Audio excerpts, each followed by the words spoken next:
So hey guys, welcome to bright med को। अब start करने हैं मेडिसिनल केमिस्ट्री फर्स्ट, जो कि बी फार्म फोर्थ सेमेस्टर का पार्ट है। बहुत ही डिटेल लेक्चर करेंगे, बहुत ही लो लेवल से बहुत ही हाई लेवल तक हम लोग जाने वाले हैं। ठीक है, जरूर से लास्ट तक बने रहे। तो आइए जानते हैं कि आखिर मेडिसिनल केमिस्ट्री हम लोग पढ़ते क्यों हैं। तो पहले मेडिसिनल केमिस्ट्री होता क्या है। तो मेडिसिनल केमिस्ट्री कहीं ना कहीं केमिकल और मेडिसिन पे बेस्ड है, इसलिए मेडिसिनल केमिस्ट्री मिलकर बना है। ठीक है, तो मेडिसिन का जो पहले के लोग ये तो जानते थे कि मेडिसिनल वैल्यू किसी प्लांट्स में होता है, कोई सोर्स में, कोई एनिमल सोर्स में होता है। अब उसका मेडिसिन का यूज और केमिकल का यूज हम लोग कैसे एक मेडिसिन बनाने में करते हैं, तो किस तरह से उसका कौन सा एक्शन होगा, उसका क्या फार्माकोलॉजिकल इफेक्ट होगा, इस सब के बारे में हम लोग पढ़ते हैं कौन में ये मेडिसिनल केमिस्ट्री में। ठीक है, तो हम लोग मेडिसिनल केमिस्ट्री को अगर छोटा सा भाषा में बोलना पड़े तो मेडिसिनल केमिस्ट्री को हम लोग लिखते हैं ऑर्गेनिक केमिस्ट्री प्लस फार्माकोलॉजी। ठीक, तो हम लोग मेडिसिनल केमिस्ट्री को क्या लिख सकते हैं, हम लोग मेडिसिनल केमिस्ट्री को लिख सकते हैं ऑर्गेनिक केमिस्ट्री, क्या, ऑर्गेनिक केमिस्ट्री प्लस फार्माकोलॉजी, है ना, प्लस फार्माकोलॉजी हम लोग क्या इसको लिख सकते हैं। ठीक है, मेडिसिनल केमिस्ट्री के क्यों लिख सकते हैं, क्योंकि जो देखिए मेडिसिनल केमिस्ट्री का अगर प्रॉपर डिफिनेशन का बात करें तो क्लियरली मेंशन है कि medicinal chemistry is the science which deals with the discovery and design of new and better therapeutic chemical. इतना लंबा चौड़ा लिखा हुआ है, लेकिन इसका एक ही मतलब है कि मेडिसिनल केमिस्ट्री एक साइंस है जो कि एक केमिकल को डिस्कवरी करने के डील करता है, जिसके माध्यम से हम लोग क्या करते हैं, एक किसी केमिकल का डिस्कवरी करते हैं, है ना, केमिकल का क्या करते हैं, डिस्कवरी करते हैं। और उसी केमिकल का यूज, जो केमिकल को हम डिस्कवरी किए हैं, उस केमिकल का यूज हम लोग किस में करते हैं, एक नया दवा बनाने में करता है, और ड्रग बनाने में करते हैं, या मेडिसिन बनाने में करते हैं, जो कि हम लोग को थेरेप्यूटिक इफेक्ट देता है, और हम लोग का डिजीज, जो हमको हम लोग का जो डिजीज हुआ है, कोई भी तबीयत खराब हुआ है, तो उसको ठीक करने में हेल्प करता है। ठीक, तो अगर मोटा मोटी बात करें तो medicinal chemistry is the science which deal with the discovery and design of new drug. एक नया ड्रग निकाले, ड्रग मिला हमको, ठीक है, तो उसका डिस्कवरी किए, केमिकल को हम क्या किए, एक नया केमिकल को डिस्कवरी किए, अब उसको डिजाइन करेंगे। डिजाइन करने का मतलब है कि उसको प्रॉपर पार्टिकल साइज शेप वगैरह हर चीज में क्या उसको अरेंज करेंगे, और उस केमिकल का यूज हम लोग कहाँ करेंगे, and development of this chemical into new medicine and drug, और उस केमिकल का यूज हम लोग कहाँ करेंगे, नया मेडिसिन और ड्रग बनाने में यूज करेंगे। बस इतना सा है इसका डेफिनेशन। और मेडिसिनल केमिस्ट्री जो है ये बहुत ही इंपॉर्टेंट हो जाता है जब हम फार्माकोलॉजी और क्या किसका बात करते हैं, ऑर्गेनिक केमिस्ट्री, क्योंकि ऑर्गेनिक केमिस्ट्री क्या डील करेगा कि एक केमिकल आया। अब फार्माकोलॉजी में हम लोग क्या पढ़ते हैं कि उस केमिकल का हमारा बॉडी पे क्या इफेक्ट पड़ेगा, कैसे थेरेप्यूटिक इफेक्ट देगा, कैसे कैसे काम करेगा, कौन कौन सा रिसेप्टर से बाइंड करेगा, कैसे बाहर बॉडी के बाहर एलिमिनेट आउट हो जाएगा, इस सब के बारे में हम लोग किसमें पढ़ते हैं, मेडिसिनल केमिस्ट्री में पढ़ते हैं। ठीक है, तो हमारा जो 5 इंपॉर्टेंट थिंग है, आखिर हम लोग को मेडिसिनल केमिस्ट्री पढ़ना कैसे है। देखिए बहुत टफ टाइप का हो जाता है, जो नए नए लोग आए हैं फोर्थ सेमेस्टर में, तो आपके लिए बहुत थोड़ा हाइपोथेटिकल हो जाता है कि कैसे पढ़ेंगे भाई, ये तो बहुत नया टर्म हम लोग के लिए, बहुत नया सब्जेक्ट मिल रहा है, तो टेंशन लेने की कोई बात है नहीं। 5 इंपॉर्टेंट थिंग मींस कैसे पढ़ना है। तो पहले देखिए कोई भी ड्रग मिला, उसको तो बहुत सारा ड्रग है ना, तो उसका पहले हम लोग क्या जानेंगे कि क्लासिफिकेशन क्या होता है। पहला उसका क्लासिफिकेशन के बारे में बात करेंगे, कौन कौन से क्लासिफाई, किस तरह से उसको क्लासिफाई किया गया है, कहाँ पे उसको रखा गया है। फिर सेकेंड जो चीज आता है कि उस जो ड्रग है, वो जो केमिकल है, ठीक है, पहले हम कोई केमिकल खोजे, सपोज दैट हमको कोई केमिकल मिल गया, ये कोई केमिकल खोजे, अब इसका क्लासिफिकेशन पहले कि कौन किस में इसका क्लासिफाई करेंगे। सेकंड करेंगे, जानेंगे कि इसका स्ट्रक्चर किस तरह का होगा, क्योंकि जो केमिकल मिलता है वो तो स्ट्रक्चर फॉर्म में तो नहीं आएगा ना, वो तो केमिकल हम लोग खोजे हैं, तो उसका स्ट्रक्चर डिटरमाइन करेंगे। उसके बाद उसका आईयूपीएसी नोमेनक्लेचर करेंगे, आईयूपीएसी नोमेनक्लेचर करेंगे। फिर आईयूपीएसी नोमेनक्लेचर कर दिए, सब केमिकल पता चल गया, स्ट्रक्चर डिटरमाइन कर लिया। अब हम लोग को क्या जानना है कि ये जो है हमारा एक्शन कैसे कर रहा है, मींस ड्रग जो है, मैकेनिज्म ऑफ एक्शन देखेंगे। मींस ये जो अगर ड्रग हम खाते हैं तो हमारा बॉडी पे किस तरह से काम करता है, कौन कौन सा रिसेप्टर से बाइंड करता है, कहाँ कहाँ जाता है, और कौन सा इफेक्ट देता है, तो हम लोग मैकेनिज्म ऑफ एक्शन देखेंगे। फिर हम लोग क्या देखेंगे, एसएआर, ये बहुत इंपॉर्टेंट है, स्ट्रक्चर एक्टिविटी रिलेशनशिप। मींस अगर हमारा ये सपोज दैट अगर ये मेरा ड्रग है, तो क्या इसका स्ट्रक्चर एक्टिविटी रिलेशनशिप होने वाला है। मतलब कहने का मतलब ये है कि अगर C2H5 लगा हुआ है तो इसको अगर हटा देंगे तो क्या इफेक्ट पड़ेगा, अगर इसके जगह दूसरा ग्रुप लगा दिए तो क्या इफेक्ट पड़ेगा, इसके बारे में हम लोग पढ़ेंगे। और लास्ट जो आता है ना, सिंथेसिस एंड मेटाबॉलिज्म, मींस ये जो ड्रग है, इस जो हम नया केमिकल खोजे हैं, ये जो नया केमिकल खोजे हैं, इसका सिंथेसिस किससे हुआ। मतलब सिंथेसिस करने का मतलब होता है कि हम जो बनाते हैं, लैब प्रिपेयर्ड जो चीज होता है उसको सिंथेसिस कहते हैं, कि बाहर से दो सामान लाए, दोनों को जोड़ के आपस में एक सिंथेसाइज करके नया प्रोडक्ट बना, तो इसका सिंथेसिस कैसे हुआ, ठीक है।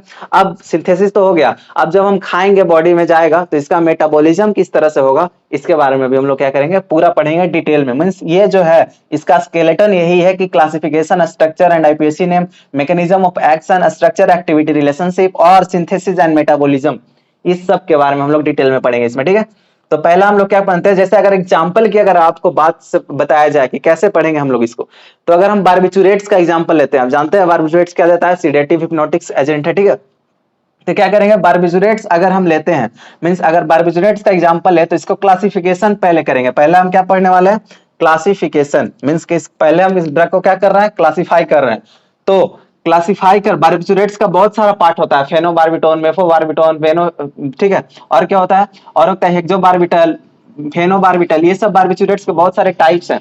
तो टाइप्स होने के कारण हम पहले क्लासिफाई करेंगे कि पहला जो अल्ट्रा शॉर्ट एक्टिंग, मींस अगर हम बारबिचुरेट्स का कौन सा ग्रुप का कौन सा मेंबर लेंगे कि ये बहुत कम समय के लिए काम करेगा। तो बारबिचुरेट्स का बहुत सारा टाइप होने के कारण हम पहले तो ये डिटरमाइन करेंगे अल्ट्रा शॉर्ट एक्टिंग इसमें कौन है। अल्ट्रा शॉर्ट एक्टिंग कहने का मतलब है कि जो हम ड्रग लिए और बहुत कम समय के लिए काम करा, मींस बहुत जल्दी मेटाबोलाइज हो गया, उसको अल्ट्रा शॉर्ट एक्टिंग कहें। अल्ट्रा शॉर्ट एक्टिंग अगर एग्जांपल की बात करें तो कौन होगा, हेक्सोबारबिटल, बारबिचुरेट्स का पार्ट है हेक्सोबारबिटल जो अल्ट्रा शॉर्ट एक्टिंग है, तो इसको हम क्लासिफाई किए कि नहीं अल्ट्रा शॉर्ट एक्टिंग में। फिर जो शॉर्ट एक्टिंग जो कि है थोड़ा कम एक्टिंग, मींस थोड़ा, अल्ट्रा मींस तो बहुत शॉर्ट एक्टिंग, और शॉर्ट एक्टिंग कहने का मतलब है कि अल्ट्रा शॉर्ट एक्टिंग से थोड़ा सा ज्यादा, मतलब कहने का मतलब है कि अगर अल्ट्रा शॉर्ट एक्टिंग को मेटाबोलाइज होने में 1 मिनट लग रहा है तो शॉर्ट एक्टिंग को मेटाबोलाइज होने में 2 मिनट लगेगा, मींस थोड़ा उससे ज्यादा, मींस, ठीक है। तो इसका एग्जांपल कौन हो गया, पेंटोबारबिटल एग्जांपल हो गया शॉर्ट एक्टिंग का। और एक होता है लॉन्ग एक्टिंग, ठीक, तो मोड ऑफ एक्शन के बेसिस पे यहाँ क्लासिफाई किए हैं हम लोग। एक होता है लॉन्ग एक्टिंग, लॉन्ग एक्टिंग कहने का मतलब बारबिचुरेट्स का कौन सा पार्ट जो कि लंबे समय तक रहे हमारे बॉडी में, मेटाबोलाइज ना हो, लंबे समय तक अपना क्या करे, मोड ऑफ एक्शन दे, ठीक है, लंबे समय तक इफेक्ट अपना शो करे, थेरेपेटिक इफेक्ट शो करे, उसको लॉन्ग एक्टिंग में रखें, मेफोबारबिटल, ठीक है। हम क्लासिफिकेशन तो पढ़ लिया कि बारबिचुरेट्स का ऐसे ऐसे क्लासिफिकेशन होगा। अब देखिए जो नया केमिकल खोजे हैं, सपोज हम जो नया केमिकल खोजे वो किस में आया, शॉर्ट एक्टिंग में आया या लॉन्ग एक्टिंग में आया। सपोज दैट कि हम जो केमिकल खोजे वो लॉन्ग एक्टिंग में आ गया, ठीक है, लॉन्ग एक्टिंग में तो आ गया। अब उस केमिकल का क्या करेंगे हम लोग, अब उस केमिकल का हम लोग स्ट्रक्चर एंड आईयूपीएसी नोमेनक्लेचर करेंगे। क्या करेंगे हम लोग, स्ट्रक्चर एंड आईयूपीएसी नोमेनक्लेचर करेंगे। तो आप ध्यान से देख सकते हैं, अगर ये मेरा सपोज केमिकल है, इस केमिकल खोजे थे, इस केमिकल का ये स्ट्रक्चर है, तो इस स्ट्रक्चर का नोमेनक्लेचर कैसे हुआ, ये है नोमेनक्लेचर, ये हमारा क्या है, इसको हम लोग क्या करेंगे, नोमेनक्लेचर करेंगे। तो ये हमारा मेफोबारबिटल है, मेफोबारबिटल का एग्जांपल हम ये लिए हैं, ठीक है, मेफोबारबिटल है।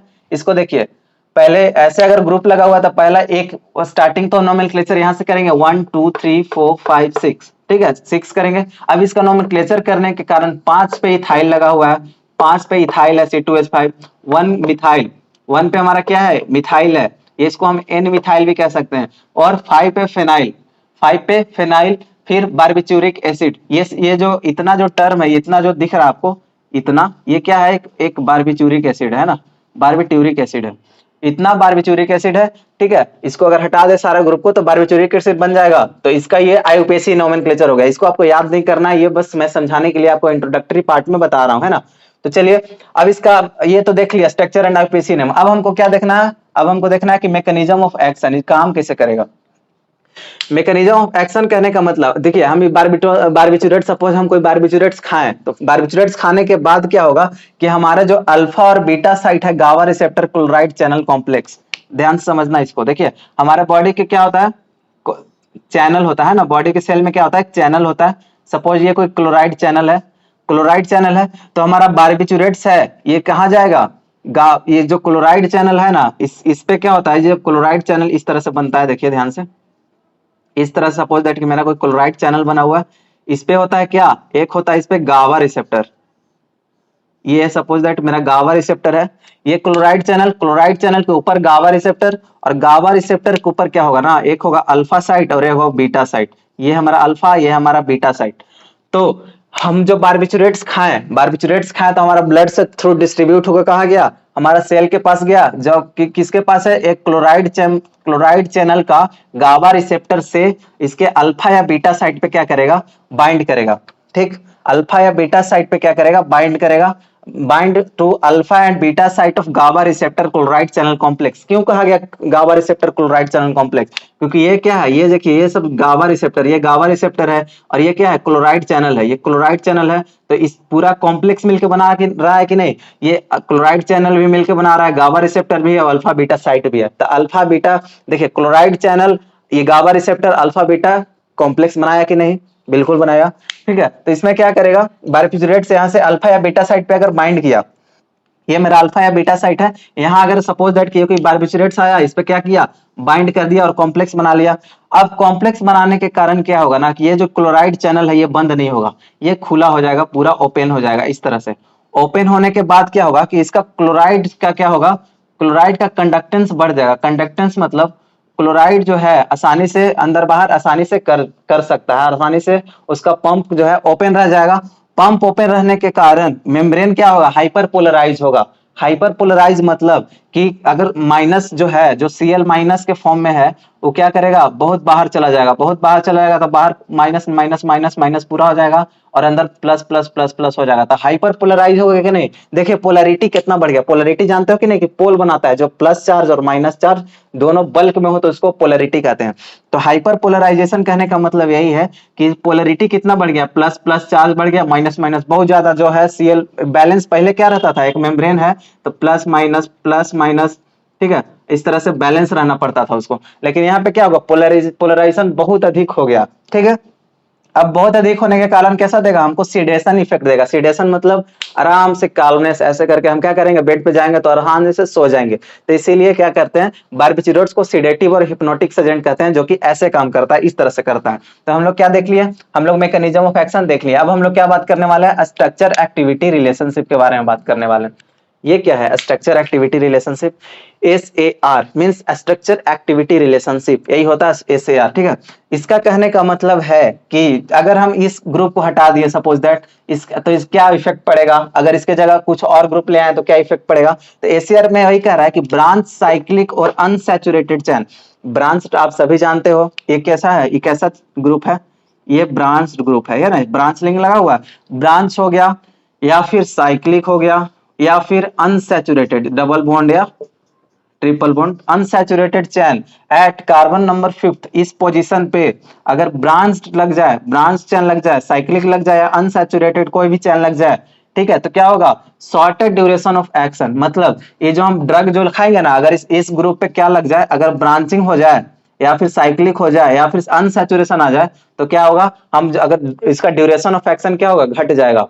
मतलब ये इसका काम जो है बहुत कम करेगा, इसका ड्यूरेशन ऑफ एक्शन, मेटाबोलाइज बहुत जल्दी हो जाएगा, बस इतना समझना है, मेटाबोलाइज बहुत जल्दी हो जाएगा। ठीक है, क्यों मेटाबोलाइज जल्दी होगा, क्योंकि देखिए डबल बॉन्ड ट्रिपल बॉन्ड ये सब जो होता है ना, थोड़ा सा वीकली टाइप का होता है, वीक, ये पाई बॉन्ड है इसमें, तो क्या होगा, वीक हो जाता है बहुत जल्दी, क्या होता है, टूट जाता है। तो टूट जाने के कारण इस मेटाबोलाइज बहुत जल्दी हो जाता है। मेटाबोलाइज बहुत जल्दी होने के कारण क्या होगा, ये इसका ड्यूरेशन ऑफ एक्शन बहुत घट जाता है ना। अब देखिए सेकंड कहता है कि सब्स्टिट्यूशन ऑफ हैलोजन एटम जो है, अगर इसमें हम कहीं भी हैलोजन एटम को अगर सब्स्टिट्यूट कर दिए, हैलोजन आप सभी जानते हैं, फ्लोरो क्लोरो ब्रोमो आइडो, ठीक है, तो अगर कहीं भी सब्स्टिट्यूशन कर दिया हैलोजन एटम का, तो क्या होगा, इसका पोटेंसी बढ़ जाएगा। पोटेंसी कहने का मतलब है कि इसकी क्षमता बढ़ जाएगी। कि अगर कोई सपोज ये दवा लेते थे तो ये काम करता था कि ठीक है, तो ये अगर एक दिन में ठीक होता था, तो अब हम दवा लेंगे तो क्या होगा, आधा दिन में ही ठीक हो जाएगा। इस तरह से ये क्या करेगा, पोटेंसी, इसका पोटेंशियल लड़ने का क्षमता क्या होगा, इसका बढ़ जाएगा। तो ये होता है स्ट्रक्चर एक्टिविटी रिलेशनशिप, इस तरह से काम करता है ना। ठीक है, अब क्या पढ़ रहे हैं, अब हम लोग सिंथेसिस एंड मेटाबॉलिज्म, जो लास्ट पार्ट आता है हमारा, क्या सिंथेसिस एंड मेटाबॉलिज्म के बारे में पढ़ेंगे। सिंथेसिस एंड मेटाबॉलिज्म क्या कहता है कि ये जो ड्रग बना है, आखिर मेफोबार्बिटोल जो ड्रग बना है, ये बना कैसे, इसका सिंथेसिस कैसे हुआ, इसके बारे में। ठीक है, तो सिंथेसिस एंड मेटाबॉलिज्म कहें तो ये जो सिंथेसिस हुआ है ना इसका, मेफोबार्बिटोल का ही हम एग्जांपल देख रहे हैं। तो मेफोबार्बिटोल जो है इसका एग्जांपल कैसे बना, पहला तो N methyl urea, methyl urea आप सभी जानते हो। ठीक है, एन पे क्या लगा होगा, CH3, और यूरिया क्या होता है, CONH2 to whole twice, CONH2 इस तरह से क्या होगा, एन मिथाइल यूरिया, यहाँ पे लगा N methyl urea plus diethyl malonic ester, क्या डाइइथाइल मैलोनिक ईस्टर, इससे दोनों से अगर रिएक्शन करेगा, ये दोनों अगर मिला के क्या बनाएगा, मेफोबार्बिटॉल। मेफोबार्बिटॉल ये जो बना मेरा पूरा प्रोडक्ट, इसको हम क्या कह दिए, मेफोबार्बिटॉल कह दिए, है ना। ये मेरा मेफोबार्बिटॉल पूरा प्रोडक्ट हो गया, ये बना। अब देखिए सिंथेसिस तो हम समझ गए कि एन मिथाइल यूरिया और डाइइथाइल मैलोनिक ईस्टर से मिलकर बना है। अब इसका मेटाबॉलिज्म करेंगे। मेटाबॉलिज्म कैसे होगा, मेटाबॉलिज्म करने के लिए इसको क्या करना पड़ेगा, एन डीएल्काइलेशन कर देंगे तो फेनोबार्बिटल बन जाएगा, फेनोबार्बिटल बन जाएगा। एन डीएल्काइलेशन करने के मतलब है कि जो एन ग्रुप पे ये मिथाइल ग्रुप है ना, इसको क्या करना है, रिमूव कर देना है। इसको अगर हम रिमूव कर दें तो यहाँ पे हाइड्रोजन आएगा, तो क्या बन गया, अब बन गया ये फेनोबार्बिटल, ठीक है, फेनोबार्बिटल बन गया। तो आप आराम से क्या कर सकते हो, इसको क्या कर सकते हो, सिंथेसिस एंड मेटाबॉलिज्म किस तरह से हो रहा है, इसके बेसिस पे आप क्या कर सकते हो, इसको अलग अलग डिवाइड कर सकते हो। हम लोगों ने सारा पढ़ लिया 5 important things, classification, structure, IUPAC ने mechanism of action, structure, activity, relationship, synthesis and metabolism. तो आपको इस तरह से किसी भी ड्रग के बारे में क्या पढ़ना, पूरा पढ़ना पड़ेगा, ठीक है। तो यही एक ओवरव्यू था। अब हम लोग बात करते हैं किसके बारे में, हिस्ट्री के बारे में, कि आखिर मेडिसिनल केमिस्ट्री का विस्तार कैसे हुआ। ऐसा तो नहीं है कि डायरेक्ट ऊपर से आसमान से भगवान आशीर्वाद दे दिए, हाँ भाई अब तुम लोग का हो जाएगा, जाओ मेडिसिनल केमिस्ट्री पूरा छप गया है किताब में, ऐसा बिल्कुल नहीं है।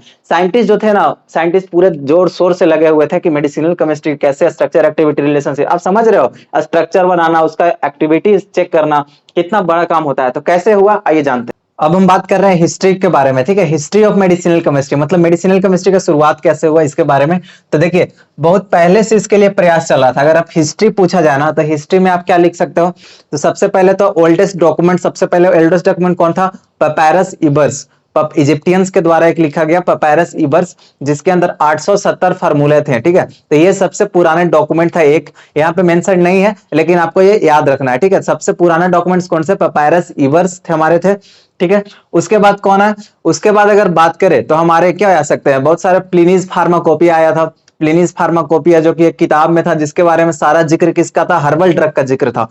उसके बाद हमारे आए थे चरक संहिता और सुश्रुत संहिता। चरक संहिता और सुश्रुत संहिता आप सभी जानते हैं, आपने प्रीवियसली बहुत सारे हिस्ट्री पढ़े होंगे, तो आप उसको क्या कर सकते हो, अगर एग्जाम में आता है ज्यादा नंबर का तो आप उसमें ऐड कर सकते हो, ये सारे चीज ऐड कर सकते हो। चरक संहिता और सुश्रुत संहिता। चरक कौन थे, चरक कौन थे, हमारे चरक फिजिशियन थे, और सुश्रुत जो थे, एस से नाम स्टार्ट होता है, सुश्रुत संहिता, सुश्रुत जो थे सर्जन थे, ठीक है, याद रखना इसको, सुश्रुत क्या थे, सर्जन थे। चरक ने क्या किया था कि ये चरक ने और सुश्रुत में दोनों ने हर्बल ड्रग को अरेंज किया था। कैसे अरेंज किया था, चरक ने 50 ग्रुप्स बनाए थे। कितना ग्रुप बनाए थे, 50 ग्रुप्स, कितने हर्ब का, 50 ग्रुप ऑफ 10 हर्ब्स है, ठीक है। 10 हर्ब्स का 50 ग्रुप बनाए थे, मतलब हर एक ग्रुप में कितने हर्ब रख रहे थे, 10 हर्ब रख रहे थे। जबकि हमारे सुश्रुत साहब जो थे वो 7 सेट में, 7 सेट में, मतलब set A, set A, set B, set C, set D, ठीक है, इस तरह से 7 सेट में 760 हर्बल हर्ब्स को क्या किए, इन्होंने अरेंज किया था। कौन, सुश्रुत ने, सुश्रुत ने। और जबकि महर्षि चरक ने 50 ग्रुप बनाया था 10 हर्ब्स का। इस तरह से क्या हुआ था, उस टाइम उदय हुआ था, ठीक है। उसके बाद हमारे क्या आया था, उसके बाद बहुत सारे सिस्टम ऑफ मेडिसिन आप लोग पढ़ते हैं, Chinese system of medicine. Chinese system of medicine का फादर कौन था, सेन नंग था, सेन नंग, जो कि इन यान थ्योरी दिया था। इन यान थ्योरी याद रखना है, चाहे फादर ऑफ चाइनीज मेडिसिन याद रखना, देखिए फादर याद रखना है, ठीक है। ये अगर आप लिख देते हो तो बहुत अच्छा इंप्रेशन बनता है आपके एग्जाम में। फादर में क्या, फादर कौन था हमारे चाइनीज का, चाइनीज सिस्टम ऑफ मेडिसिन का फादर कौन था हमारा, सेनंग था, सेनंग, ठीक है। फादर ऑफ होम्योपैथी, होम्योपैथी का कौन था, होम्योपैथी का फादर कौन था हमारा, हैनेमन, हैनेमन था, फादर ऑफ होम्योपैथी हैनेमन। और अगर फादर ऑफ यूनानी सिस्टम ऑफ मेडिसिन की बात करें, तो जो अभी फादर ऑफ मेडिसिन है ना, वही यूनानी सिस्टम के भी फादर थे। कौन है अभी, हिप्पोक्रेट्स। फादर ऑफ मेडिसिन कौन है, हिप्पोक्रेट्स साहब, यही थे क्या, फादर ऑफ यूनानी सिस्टम ऑफ मेडिसिन। और फादर ऑफ ये जो आयुर्वेदा, आप सभी जानते हैं आयुर्वेदा दो थे, कौन, महर्षि चरक और महर्षि सुश्रुत, ठीक है। तो ये था हमारे जो ये थे हमारे फादर, डिफरेंट डिफरेंट जो हमारे सिस्टम ऑफ मेडिसिन है उनके फादर हैं, ठीक है। और एक और आता है हमारा कौन सा, सीधा सिस्टम। सीधा सिस्टम का फादर कौन थे, महर्षि शिव, महर्षि शिव नहीं, भगवान शिव ही तो क्या थे, सीधा सिस्टम। सबसे पुराना सिस्टम ऑफ मेडिसिन कौन है, सीधा सिस्टम ऑफ मेडिसिन है, ठीक है। इसमें बताया गया था कि जो पार्वती जी एक बार बीमार हो गई थी, तो उसी तरह जो भगवान शिव ने सीधा सिस्टम को लॉन्च किया था, उसमें अंतर्गत ये था कि आप भक्ति के माध्यम से और मेडिटेशन के हेल्प से आप जो है अपने आप को कैसे ठीक कर सकते हैं। तो फिर पार्वती जी ने क्या किया, धीरे धीरे सारे ऋषि मुनियों को बताना स्टार्ट किया, वहां से सीधा सिस्टम का शुरुआत हुआ। फिर इस तरह से डिफरेंट डिफरेंट टाइप के क्या है हमारे सिस्टम ऑफ मेडिसिन ने सब भी जो देश बने नए नए वो अपने क्या किए, लॉन्च करने लगे। ये था हमारा ओवरव्यू जो स्टार्ट में से हुआ था। उसके बाद क्या होता, बहुत हजारों साल पहले पहले के लोग क्या कहते हैं, हमने बताया ना कि ये हर्ब्स को ही क्या किए थे, अरेंज कर रहे थे, अरेंज कर रहे थे। और अरेंज एक आता है और एक किताब आता है D materia Medica, D materia Medica एक बुक का नाम है, जो कि 5 वॉल्यूम का बुक है। वो जो है डायस्क्राइड्स ने लिखा था। किसने लिखा था, ये देखिए डी मटेरिया, डी मटेरिया क्या था, मेडिका, डी मटेरिया मेडिका, जो कितना वॉल्यूम का है, 5 वॉल्यूम का बुक है, जिसको डायस्क्राइड्स ने लिखा था, डायस्क्राइड्स ने लिखा था। और ये जो है बहुत पुरानी किताब है। पहले आप जो हम लोग फार्माकोग्नोसी पढ़ते हैं ना, ये पहले जो था इसी का नाम फार्माकोग्नोसी था। अब बाद में सिडलर ने बताया था कि डिमेटेरिया मेडिका का नाम जो है हम लोग फार्माकोग्नोसी कर देते हैं, ये बहुत पुराना था। ठीक है, तो उसी तरह से ऐसे करके क्या हुआ ना, स्टार्ट हुआ था। उसके बाद क्या हुआ, बहुत हजारों साल पहले जो प्लांट का जो प्रोडक्ट था, प्लांट जो था, बहुत सारे बीमार तो लोग पड़ते ही थे, सभी जानते हैं बीमार पड़ते थे। तो उस टाइम क्या हुआ, बहुत सेवरल डिजीज को ठीक करने के लिए प्लांट प्रोडक्ट का यूज करते थे। जैसे कि हमारे चाइनीज भी हो गए, इंडियंस हो गए, या रोमन्स हो गए, और ग्रीक्स हो गए, ये प्लांट को यूज करते थे मेडिसिन के रूप में। क्योंकि पहले के लोग को इतना पता नहीं था कि जो है सोर्स ऑफ मेडिसिन सिर्फ प्लांट नहीं है, बहुत कुछ है, लेकिन पहले के लोग को बस प्लांट के बारे में ही पता था। फिर गैलेन एंड हिप्पोक्रेट्स डिस्क्राइब किए कितना, प्लांट का थेरापेटिक प्रॉपर्टी के बारे में। यूज तो करते थे, लेकिन बताया किसने था, डायस्क्राइड्स ने, ये सॉरी गैलेन ने बताया था, एंड हिप्पोक्रेट्स ने बताया था। हिप्पोक्रेट्स ने बताया था थेरापेटिक प्रॉपर्टीज ऑफ प्लांट के बारे में। जो और जो पहले के लोग थे ना, वो जो मेटल्स जो निकलते थे हमारे, मेटल के सॉल्ट हो गए, ठीक है, जो हमारे अर्थ से मेटल निकलते हैं, सोडियम मैग्नीशियम, ये सब जो मेटल्स निकलते हैं, वो क्या थे, उसको भी उन्होंने क्या किया, ड्रग के रूप में यूज करना स्टार्ट करा। ठीक है, फिर ए variety of general anaesthetic, general anaesthetic आप सभी जानते हैं, जो लोकली एक्ट करता है एनेस्थेसिया के रूप में, उसको इंट्रोड्यूस किया गया सर्जरी में। एनेस्थेसिया देते हैं ताकि उस जगह क्या हो ना, सुन हो जाए, मतलब उसको अगर कोई चीर फाड़ करे, तो अगर कोई सर्जरी करे तो उसको कोई इफेक्ट ना हो। 1842 टू 1847 के बीच में इंट्रोड्यूस करा गया था जनरल एनेस्थेसिया को। जैसे डाइइथाइल ईथर जनरल एनेस्थेटिक के रूप में एक्ट करता था। Diethyl ether, nitrous oxide, chloroform, ये सब जो थे ना, ये क्या करते थे, एक्ट करते थे किस तरह से, कि हमारे जनरल एनेस्थेटिक के तौर पे। फिर 1870 में सैलिसाइलिक एसिड, एक कंस्टिट्यूएंट ऑफ विल्लो बार्क, ठीक है ना, विल्लो बार्क का जो एक कंस्टिट्यूएंट था, जो कि क्या एक एनाल्जेसिक प्रॉपर्टी शो करता था। सैलिसाइलिक एसिड जो कहां से आया, विल्लो बार्क से आया था, विल्लो के बार्क से ऑब्टेन किए थे सैलिसाइलिक एसिड, उसमें से एनाल्जेसिक प्रॉपर्टी क्या करता था, वो शो करता था। Opium was among the first plant drug investigated by the method of plant analysis introduced by Fourcroy. ठीक है, पहला जो प्लांट ड्रग है, जो ड्रग को जो पहला निकाला गया था, वो इन्वेस्टिगेट किसने किया था, ओपियम से। ओपियम में से जो है पहला ड्रग निकाला गया था, ओपियम, जो कि प्लांट एनालिसिस के बेस पे निकाला था। फोरक्रोय ने प्लांट देखे, फोरक्रोय ने क्या किया, प्लांट देखा, प्लांट किया ना, तो अरे देखा, अरे यार ये तो गजब का प्लांट है। फिर इसमें से क्या किया, इसको प्लांट को एनालाइज किया, और इसमें से एक केमिकल कंस्टिट्यूएंट निकाला जो कि ओपियम था।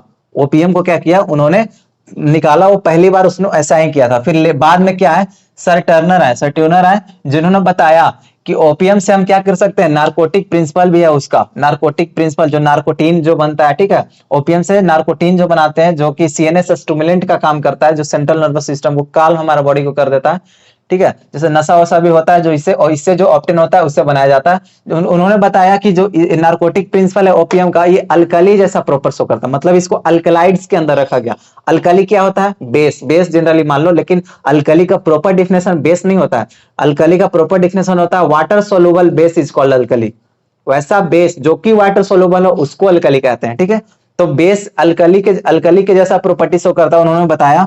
और अगर अल्कली है, बेस है, तो बेस क्या करता है, हम सभी जानते हैं बेस जो है वो एसिड के साथ अगर रिएक्ट करता है तो क्या बनाता है, salt plus water, salt plus water बनाता है। तो उन्होंने बताया कि जो है, इसके बाद उन्होंने रिएक्शन करवाया ना एसिड से, तो सॉल्ट बना दिया, एसिड के साथ रिएक्शन करा के सॉल्ट बना दिया, तो पता चल गया कि ये जो है अल्कली जैसा कैरेक्टर शो करता है। ठीक है। फिर 100 साल पहले एक आइडिया या लैंगले और इर्लिश को कि कुछ सर्टेन सेल ही है जो कि रिसेप्टर की तरह काम करते हैं। रिसेप्टर आप सभी जानते हैं, जो हमारे सेल है उसके ऊपर एक ठो रिसेप्टर होता है जो कि क्या करता है, जो भी हम ड्रग लेते हैं ना उसको क्या करता है, इसे बाइंड करता है। तो 100 साल पहले इसके बारे में आइडिया आया कि जो कुछ ही सेल है जो कि क्या करते हैं, रिसेप्टर मॉलिक्यूल्स को कुछ ही सेल के पास रिसेप्टर मॉलिक्यूल्स होते हैं जो कि सर्व करता है host for a drug. Host मतलब कि ड्रग जहां पे जाके बाइंड करेगा, ये एक होस्ट है और ये गेस्ट। मान लो कि ये गेस्ट जहां से आ रहे हैं और इस पे क्या करेंगे, रुकेंगे, होस्ट आराम करेंगे, तो इसी को होस्ट बोल दिया गया। ठीक है, तो उन्होंने बताया कि कुछ ही सेल के पास ऐसा होता है फॉर ड्रग। बाद में क्या हुआ ना कि पता चला लॉक एंड की मॉडल कि सारे जो ड्रग हैं वो सारे रिसेप्टर से बाइंड नहीं करते हैं। बाद में पता चला मतलब जिसकी चाबी जिस ताले का चाबी रहेगा उसी चाबी से वो ताला को खोला जाएगा, इस तरह से बताया गया था। आप घर में भी देखते हो ना, कोई ताला लगाते हो तो खुलता नहीं है, लेकिन उसका सही ताला लगा देते हो तो खुल जाता है। सेम उसी तरह रिसेप्टर में भी होता है। अगर रिसेप्टर है, इसे जो है रिसेप्टर, ये रिसेप्टर से अगर इसका अपना ही सेल के ऊपर जो रिसेप्टर है, इससे इस टाइप का अगर रिसेप्टर है, ठीक है, इस तरह से अगर रिसेप्टर बना हुआ है, सपोज दैट इस तरह से अगर रिसेप्टर है, तो इसमें जो ड्रग जो बाइंड करेगा ना वो भी इसका भी ऐसा ही साइज रहेगा। ठीक है, इस तरह से क्या करेगा, बाइंड कर लेगा, तभी क्या करेगा ना, ये थेरेप्यूटिक इफेक्ट दे पाएगा। तभी हमको ए मोड ऑफ एक्शन जो हम दवा लिए हैं वो सही से उसका इफेक्ट हमको मिल पाएगा। ठीक है जी। तो उन्होंने क्या, किसने बताया था, लैंगले ने और इर्लिस ने। फिर आया herbal pharmacopoeia. Herbal pharmacopoeia publish किया था हजारों सालों पहले। हर्बल फार्माकोपिया को क्या किया गया था, पब्लिश करा गया था। पब्लिश अभी भी जैसे प्लिनीज फार्माकोपिया हो गया, ठीक है, तो क्या हुआ, ये पब्लिश होता है जिसमें कि बहुत सारे प्लांट के क्लासिफिकेशन, उसका कौन कौन सा ड्रग है उसके बारे में, उसका मोड ऑफ एक्शन, सबके बारे में क्या फार्माकोपिया में लिखा हुआ रहता है। मेनली ड्रग के बारे में A to Z जानकारी जो है उसमें रहता है। तो ये था हमारा जो हिस्ट्री का पार्ट था, और होप सो आपको ये लेक्चर समझ में आया होगा। अगर आपको इससे रिलेटेड नोट्स चाहिए तो आप हमारे वेबसाइट पे विजिट कर सकते हैं www.brightmedical.com। और ऐसे ही लेक्चर देखने के लिए चैनल को जरूर सब्सक्राइब कर लें ताकि मैं जो लेक्चर डालूं आप तक सबसे पहले पहुंचे। Thank you so much, all the best.